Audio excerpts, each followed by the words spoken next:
Telangana drugs control administration కు central drugs standard control organisation east zone Kolkata నుంచి భారీ హెచ్చరిక అందింది.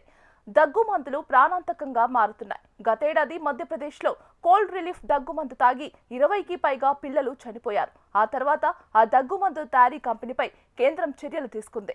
వాటి ఎగుమతులపై నిషేధం విధించింది. తాజాగా తెలంగాణలోనూ పిల్లల దగ్గు మందుపై డ్రగ్స్ కంట్రోల్ అడ్మినిస్ట్రేషన్ కీలక ఆదేశాలు జారీ చేసింది. ఆల్మండ్ కిట్ సిరప్ ను వాడవద్దని హెచ్చరించింది. అది దగ్గుమందు కాదని, దగ్గుమందు రూపంలో ఉన్న స్లో పాయిజన్ అని తెలిపింది. ఈ దగ్గుమందులో ఎథిలిన్ గ్లైకోల్ కలిసినట్లు ల్యాబ్ పరీక్షల్లో తేలింది. దీంతో సిరప్ వినియోగాన్ని వెంటనే నిలిపివేయాల్సిందిగా తెలంగాణ డ్రగ్స్ కంట్రోల్ అడ్మినిస్ట్రేషన్ ప్రజలకు అత్యవసర హెచ్చరిక జారీ చేసింది. ఈ విషయాన్ని కేంద్ర ఔషధ ప్రమాద నియంత్రణ సంస్థ ఈస్ట్ జోన్ కోల్కతా నుంచి వచ్చిన అలర్ట్ ఆధారంగా రాష్ట్ర డ్రగ్స్ కంట్రోల్ శాఖ ప్రకటించింది.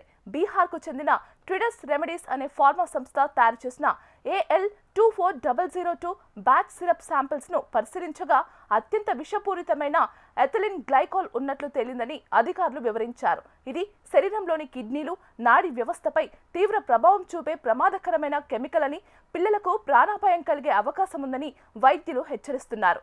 ఆల్మండ్ కిట్ సిరప్ ను ఎవరైనా కొనుగోలు చేసి ఉంటే దానిని వెంటనే వాడటం ఆపాలని సూచించారు. దీనిపై ఏమైనా ఆరోగ్య సమస్యలు తలెత్తితే నేరుగా రాష్ట్ర డ్రగ్స్ కంట్రోల్ శాఖకు తెలియజేయవచ్చని టోల్ ఫ్రీ నెంబర్ 1800-599-6969 నెంబర్ను అందుబాటులో ఉంచుతున్నామని తెలిపింది. పిల్లల ఆరోగ్యాన్ని దృష్టిలో ఉంచుకొని ప్రతి ఒక్కరూ దగ్గు మందుల పట్ల అప్రమత్తంగా ఉండాలని, అనుమానాస్పద సిరప్ కనిపిస్తే వెంటనే అధికారులకు సమాచారం ఇవ్వాలని డ్రగ్స్ కంట్రోల్ అధికారులు ప్రజలకు విజ్ఞప్తి చేశారు.